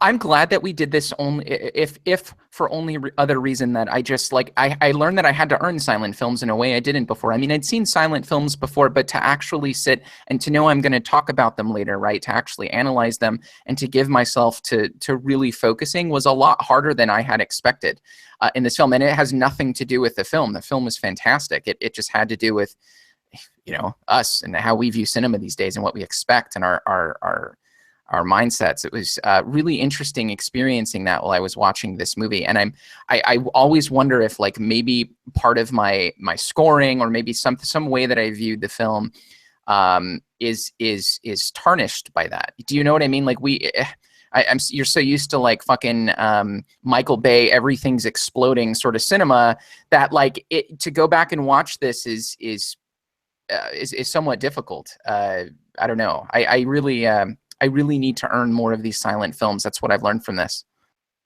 What was your favorite jump scare from the Phantom Carriage, Noah? My favorite, yeah. My favorite, oh God. My favorite part was there were no jump scares, thank God. I think silent film, I love the genre, but I also think that you're right, Noah. I think when we're reviewing films, putting value judgments, score out of 10, score out of 5, whatever. And when we're recommending or not recommending films, we always have to do that in context, right? And the context of silent film is one that many present day viewers aren't familiar with, and it's something that we ourselves in many ways aren't familiar with. I've had the opportunity to see a lot of silent films, so the grammar of silent film was not too much of a shock for me when I sat down for Phantom Carriage, but there is still I think the last film I saw was a heavily talky voiceover film, Brad's Status, last week or before Seventh Seal. It's a new movie that came out. I don't recommend it, and it was almost good to go back to silent film where it was like, oh shit, yeah, this is a visual medium. Let's enjoy the visualness of this medium. So yeah, I mean, I'm glad I saw it too. as well. But are we sort of ready for final thoughts and summations now, Noah? Or Yeah, are we... yeah, let's do it. Okay. Let's do it. Let's start with you, Jim. What did you think? So we do the very undergraduate ghetto scoring of 1 to 10 in terms of the overall components of the film. We usually, for more of the modern horror films that we do, we'll rate like the fear factor for you. And let's do that. Let's do that for this one, because I think this is more, to me, this is maybe more of a horror film than some of the other ones that we've done. So I think we could justify saying let's score it in terms of the content, the idea of death, and the idea of being being the behind the reins of the Phantom Carriage, like what that does to you, how that speaks to you in terms of what scares you. So how scary is this film, and then how good is this film cinematically? Can we make it, instead of fear for this one, can we make it creep factor? Since it wasn't really like a boo, ah, ooh. Yeah. I guess that's kind of what I mean, right? Like, yeah, being scared is one of those. We're gonna really like almost per film have to define maybe what scary is, because you're right. To me, the creep factor was definitely more of a thing. Although I guess you could probably argue that for a certain person, this would elicit some really deep fundamental fears for them. So who knows? So yeah, let's just go with what scared you. You call it creep, I call it fear. Let's score it that way. Okay. No, let's do Jim. Yeah. No, you can go ahead. No, I'm sorry. I want you to go first now, because I'm like, I want to know what he says first. I might change mine based off of you. Who knows? Oh no! Now there's pressure. Yeah, he's gonna be like, "Oh, it was a 2. It was a 2. Wasn't that great?" Shayra's gonna be like, "Oh shit, my 10's gonna. It's got to be an 8." Yeah. Okay. So shit. So I would, overall, my score is a 6. Overall, this is it's a 6. So it's a recommend, but it's a mild recommend. I think the film's imprisoned by its Christian theology. I think that what it's able to explore is less than what it could explore if it were sort of released and made at an earlier time. Then again, I realized that I really do have to think of this in context. So if I were in 1921 and I were having faith questions, would this be the thing that tips me over? And I don't think it would. I don't think that this would be successful in that way. That said, there are a lot of really good images. This uses close-up very well in a time when close-up was almost never used. The performance by Victor Sjöström is fantastic. And so there are a lot of good things. There are a lot of things that I like about this film, but overall, it's sort of a mild recommend. I also take Jonah's earlier point about the relative misogyny of the film. In terms of creep factor, I would give this about a 4. I talked with Noah last week, I think it was off the air, that I'm not one to generally be scared by films. Scariness isn't a thing that generally happens to me. There's only one film that's ever scared me, and that was The Shining, which this one obviously stole from. Or no. That's why you rated it so low. I see what you did there. Yeah. So yeah, I think that so for me, this didn't really creep me out. It didn't really. I was focused more on the story and on the dramatic tension of it. So that's my summation. Those are my final thoughts. Shayra, I'll sort of pass it on to you and see if I unduly affected your point of view. Well, before we go to Shayra, actually, one of the people who've been in the chat this whole time totally agrees with you, Jim. 6 out of 10 from Luna Saxton. So that's. Man, see, this is why I try to go first, because now I feel like my rating needs to be. Anyway, yeah, go. I'm sorry. Go ahead, Shayra. Okay, is Luna a regular, by the way?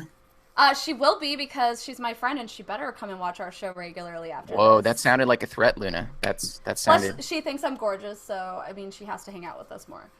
No, I think with the creep factor, obviously, this wasn't like oh my god, I'm so scared. But when I was watching it, I got the pricklies. I was like very uncomfortable.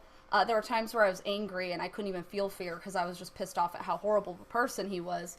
And there were times where I was sad because I was feeling bad for the characters that were suffering from sickness and suffering from just having such a toxic human being in their life throughout their life. So there was multiple emotions. But as far as creepiness, I have to give it a 7. only with that soundtrack I watch it with. If it did not have that soundtrack, I'd knock it back down to 5. But that soundtrack really added something that fucked with my head, and I have to give it 2 extra points just for that alone. Not sure who did the score. Maybe we should get more of a shout out to that person or those people that did it, but that really added a scariness to me and my friend Jeremy, who watched it with me, because of the sound effects and stuff. It was like, oh god, what is happening? And we could hear it with the surround sound in my house, and we were like, what the hell was that? Oh my god. So the soundtrack added to that. Now, as far as the film is concerned, I'm going to give it an 8, mainly because of the special effects that were just so innovative for its time, that it is definitely something that inspired so many of my favorite horror movies later on in life, the way that stories are told throughout film. And also, I mean, this guy, he was so creative with how he did shots. He was so creative with how he did color. He was so creative with how he showed the emotion on people's faces, and like being able to show that with where the camera was. I felt something in every single part of this film. I felt some kind of emotion that was intense. It kind of hurt to get through it because I was feeling so much throughout it. But I have to give it kudos because it made me feel. I am a person who is numb to everything around me. I don't really feel feels about a lot of stuff anymore because I've been through too much, and it made me feel feels, so it gets extra points for that. That's how we're actually going to summarize the film on our website. It made me feel feels, the Phantom Carriage. It's the perfect way to describe it. What about you, Jonah? Jonah, did it make you feel feels? I need to know that. It made me feel something, but I wouldn't call feels. I understand for its time what the religious aspect was, but I'm judging it by today's standards. I found it very superficial, and it was about as moving as Bruce Almighty. I mean, it has the same come to Jesus, like, I don't know if you've seen Bruce Almighty, but he just has like this. He just basically, like, the last straw is pulled, and he just falls to his knees and says, "All right, I give up. I submit to you, Lord." And because I'm a quiet, hard atheist, pretty much. Like, I'm not loud about my atheism, but I am kind of like, I roll my eyes, and I don't want to be. I didn't really care for that whole aspect of it.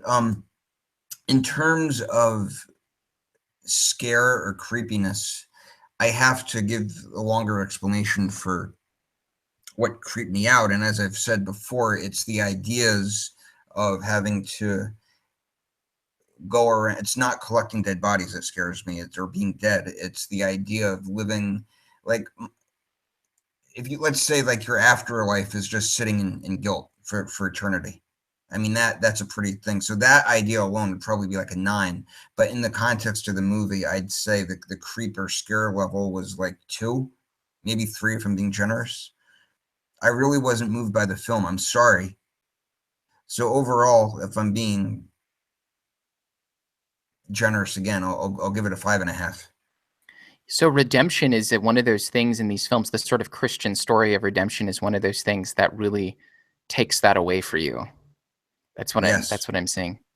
Yeah, I'm kind of there with you. It didn't affect my creep factor so much as it affected my overall view of the film. Creep factor, I'd give it a 6. And it's probably just because I'm watching it in 2017. And although the concept of death is definitely one of the things that hits me like right in the gut when it comes to scary movies, it's one of the things that really makes me think and kind of freaks me out. This one provided an answer, and it provided an answer in a way that was thoroughly familiar because I used to be a Christian and I'm no longer. And so it didn't scare me in that sense. It didn't have that same oomph. What did Shara say? The it factor. We're watching the it. Just say what you just said real quick. Sure. I'm not the type of person that has verbal responses to movies or TV. I don't go or oh my god or wow. I mean, I'm very silent. But when True Detective, the last episode of season 1, when he's doing his whole, religious moment, I actually said, "Oh no." Like, out loud. Yeah. I'm like, because I saw where it was going before he went there, and I'm like, I hope it doesn't go there. I So see why now. That's really interesting. Yeah. I mean, for those who don't know, Jonah and I and a couple other people had this, I won't go into it. We had this long debate about how the ending of True Detective season 1 ended. And let's just say that there's this very clear anti sort of religious thing all the way up until the last, well, really till the last scene of the film. And then there's a giving in. And I actually interpreted it as a good thing. Jonah, I think through his TV, at least 2 of them out of his apartment, like just chuck them out of anger. But so you know what? I'm so glad we did this, Jonah, because now it makes it so much clear to me why that angered you, why that frustrated you. I get that in this film. I think it's a little different for me in True Detective, and we can probably argue that off air. But in this film, I think you're absolutely right. It definitely removes. It does remove some of the fear. I think earlier I said it kind of doesn't, but maybe it does. I mean, again, thinking back to the Seventh Seal, what made that so scary to me, what made the Seventh Seal scary was the non-answering, the pondering of what's about to happen. In a few moments, we know that Antonius Block is not going to be, and he's going to do the dance with death. And then what's next? What's after that? Where's God and all? Is there a God? Is there a soul? Is it just my body's over? I mean, there's a kind of anxiety there that is lacking, I think, in Phantom Carriage, at least for me. So that's why I think I'd give it a 6 in terms of the fear factor. In terms of the overall cinematic quality of this film, I would give it an 8.5. One of the things we didn't talk about was the lighting in this movie is impeccable, especially from like single source lighting. It was just fantastic. The set design was great. The interiors being shot a certain way in the outside. I'm just a noob, so I took like that. I ate that up. I was like, this is really badass to see like warm shots inside and bluish hues outside. I feel like if I would have taken film in college instead of psychology, I feel like I wouldn't be saying this right now, but it was really cool. Flashbacks as a mechanism. It's basically like a 1920s Inception. It was like a flashback within a flashback. I thought that was badass. But yeah, I ding this film for providing an answer to a question that is itself inherently horrifying. I think that's where the Seventh Seal has a leg over this. Is that to me, what makes me so scared is being the posing of a fundamental question with no answer given, and you're set in your own schema to ponder it, to think about it. This is why I always go back to like one of my favorite recent films, It Follows, because I think it does that really well. Anytime you have that sort of, and it doesn't necessarily need to be a cosmic Lovecraftian sort of horror in the sense that there's an unknowingness, but just with death, on the topic of death itself, pondering it as something that is going to happen to you and where you stand on it when you're not sure of what happens after. I mean, if you're given the answer to what happens to you after you die, it's like Antonio says, you just graduate. It's not death. You're not really dying. You're just graduating. There's this world of fear and experience that is hijacked and removed when you don't have that in the film, when you're given the answer. This movie to me wouldn't really even scare me that much more as a Christian. I'm sure it would do a little more of the work because I'd be a part of that theological apparatus. But even then, there's that repentance and that coming to God, that coming to Jesus moment that sort of solves the malady that is within David Holm. But if you remove that, so maybe I'll end it this way. For me, this film would have been way more scarier if David Holm had to reap souls for 30,000 years or whatever, and he had no idea what was going to happen after. Like he didn't know if there was an afterlife or something, or if he knew that non-existence awaited. I mean, that's even scarier. But the film doesn't give you that. It gives you a framework of Christianity, and it's built on an apparatus of Christian theology. 100%. It goes back to what we were saying at the beginning, where there was no going back for him, where he said he just has to basically said, look, the rule's the rule, dude. You know what was going to happen. You die, that you have to do the thing. So shut the fuck up, man up, and do it. And so the idea that just real quick, and I'm sorry, at the end, even though I compared them, Defending Your Life and Risk Cutters has this they're very different and they're very similar, but Risk Cutters is like the purgatory for suicide people. And they realize that this guy who loves this woman, he gets to go back. He gets to go back to Earth and live again. That's the end. I'm sorry for ruining it, but that's because of this love that he has for this woman who's going to also go back to Earth. So it's like everyone else has to stay in this hell forever. but he gets to go because he has true love.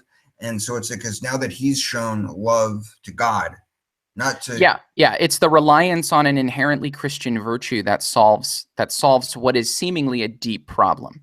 I loved Risk Cutters until the end, but the end ruined it for me because that's why it's because there is a reliance on such a say I don't want to defend upset all the but a sort of myopic reliance on a very cultural and contextualized set of virtues. That's what it is. This is why Christian films tend to be awful, right? Like if have you ever asked yourself why like God's Not Dead and all of those other films are just some of the worst movies ever? It's because they're weighted to a particular set of virtues and interpretations of the world that don't let them sort of reach beyond and ask larger questions. They're stuck within a bubble. And there's probably a whole bunch of other reasons. So I think that's sort of what's happening a little bit in Phantom Carriage. There's some of that going on, and it definitely removed some of the fear and troubled me a little bit about the film. That said, absolutely recommend this film. Dude, my favorite brewery in Southern California is a brewery called the Phantom Carriage. And if you guys ever come down here, I'd Shayra and Ben, if they ever come down here, I'm picking them up from LAX, and we're not even going anywhere else. We're going straight to the Phantom Carriage.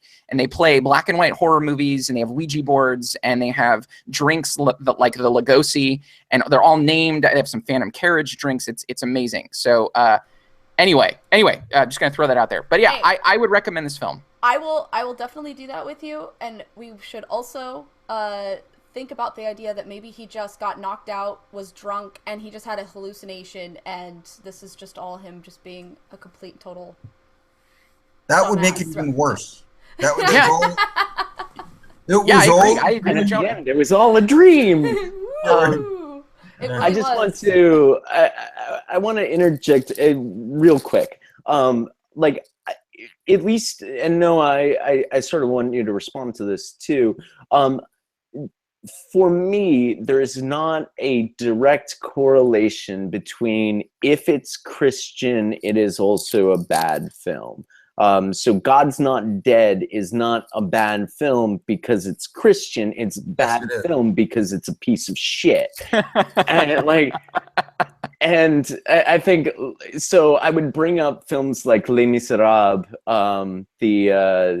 I have a soft spot for the musical. It's the first Broadway musical I ever saw, and so that's a totally Christian film, Yes. and it's incredibly effective, at least for me. And I guess I'd sort of like to hear your response to that too. Yeah, no, I actually completely agree with that. I was speaking in a kind of general way. I wasn't hoping to go too far into it, but I will say that I think, and I had this conversation with Garrett, I think a little while ago, that it used to be the case that Christian art and Christian literature, like Christians created culture. Like they did. They used to do that. They were capable of being innovative and changing culture and creating culture. Whereas now I feel like they can only mimic culture. When I say they, I'm talking about a specific subset of evangelical Christians in the United States. That's what I mean when I say Christian cinema. Currently, when I speak currently about Christian cinema, I'm thinking of like Pure Flix Entertainment sort of shit. Les Miserables is absolutely fantastic, but I mean, I think there's just a fundamental difference in the way those films were created. I think that the reliance on theology is done absolutely differently in both of those sorts of films. One is aimed at a very particular message that hell or high water, you're meant to bow a knee by the end of it, and the other explores more just deeper issues. Maybe we even go so far as to say one is just very superficial.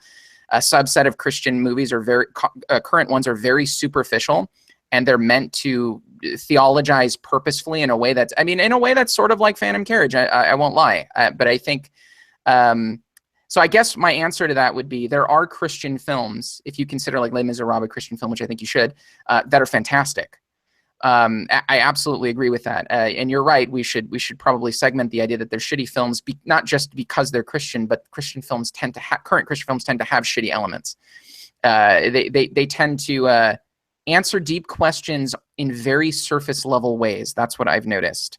They're not innovative enough to change our collective culture anymore. There's a whimpering effect, I think, in Christian art. I mean, think of like Christian rock bands. It's no different. They're like Metallica light.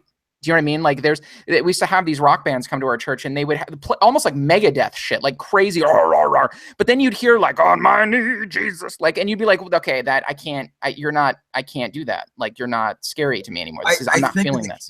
I think of the King of the Hill quote where Hank says, "You're not making Christianity better. You're just making rock and roll worse."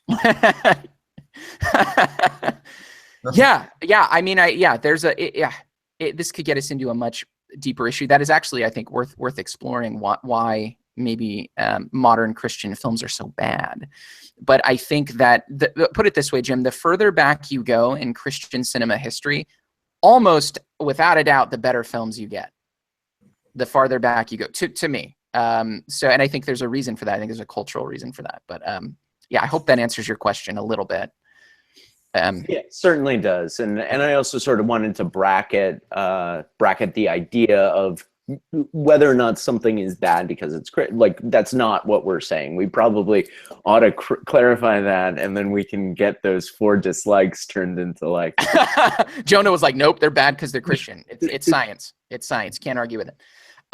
What about you, Ben? How did you? And this is really interesting because last week was your film. It was one of your favorite films ever. So I'm curious to not only know how you rated the film, but I really want to know how you think, if you could end it with kind of like, how does it stack up to Seven Seal?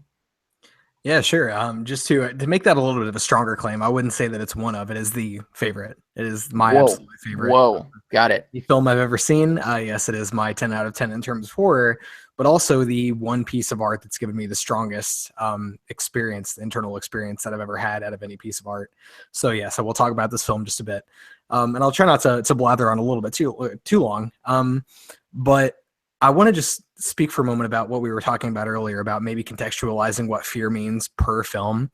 And I think that's a really good way to approach this, because definitely with The Seventh Seal, yes, it was a little bit of an oddball in terms of horror, because it's not meant to, I think, jump scare you. It's not meant to scare an audience. It's meant to, I think, highlight the fear of the director and sort of bring that to light in a really sort of unique way. And that might almost be the case here as well.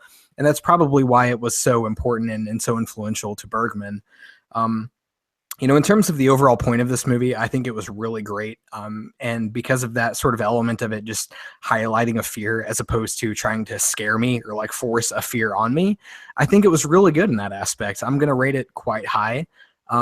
It would almost ascend to the heights of The Seventh Seal, if not for, I think, as you guys were saying, that sort of element there where it answers all the questions, right? Like, obviously I gave The Exorcist quite a low score, and I think that same reasoning applies here too. So in terms of the fear, yes, it's going to be quite high for me. I might even say that it's maybe close to an 8 in that dimension. Visually, it's also going to be quite high, but the balancing out of that is probably going to be an overall score of 7.5. I really liked the storytelling in this film. As I mentioned earlier, yes, it's slow. We kind of talked about how this is something that you have to work for.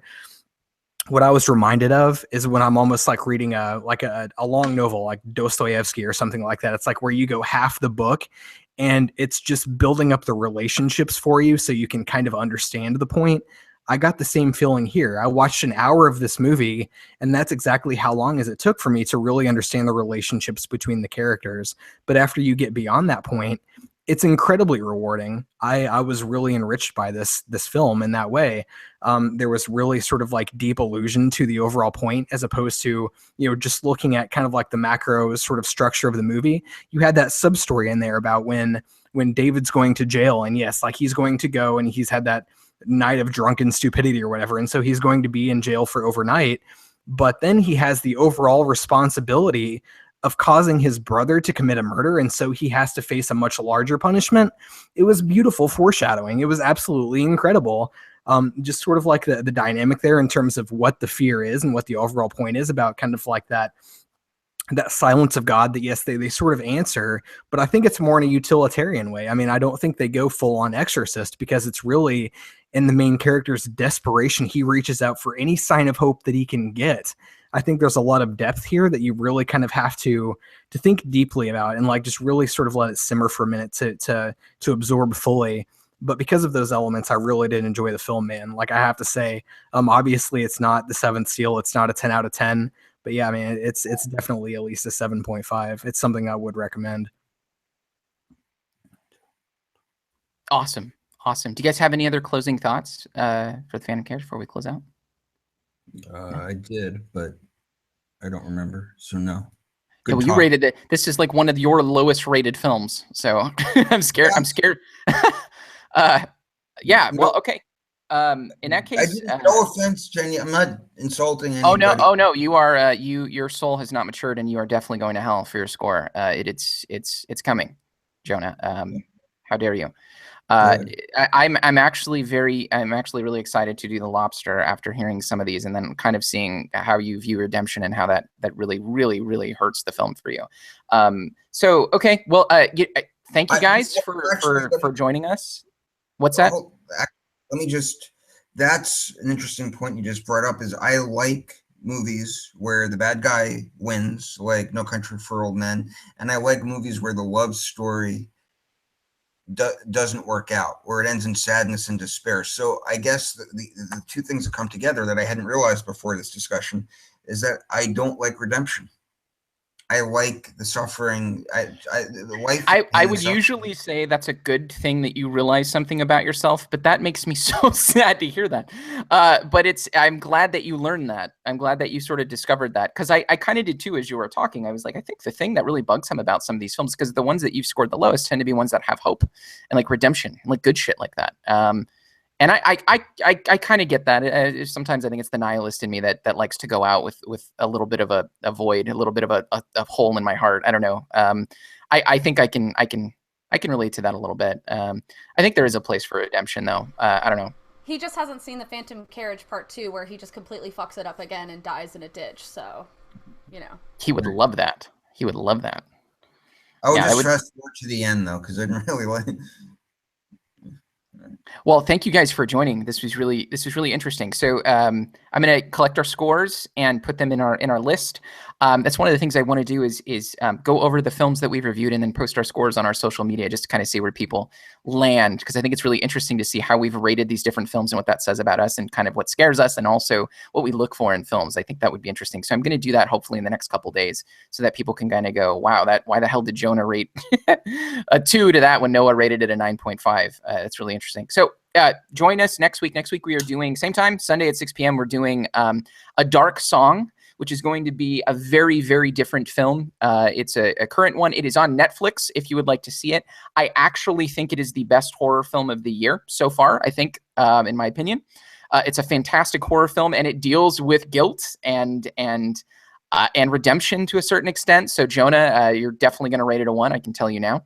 And then the week after that, we are doing The Lobster, which I'm terrified to death of how this is going to end after hearing the conversation this evening. Don't blow it for me. And then the week after that, we are doing The Cabinet of Dr. Caligari. So that's the German. That will be the oldest one, because I think that one is 1920. And then I'm not sure what we're going to do after that. So check us out on Facebook, Instagram, and Twitter. We're posting more content now. We're interacting with other podcasts, with some of the people who comment on our stuff. Thank you guys for watching, and we'll see you next week at Sunday at 6 p.m. same time.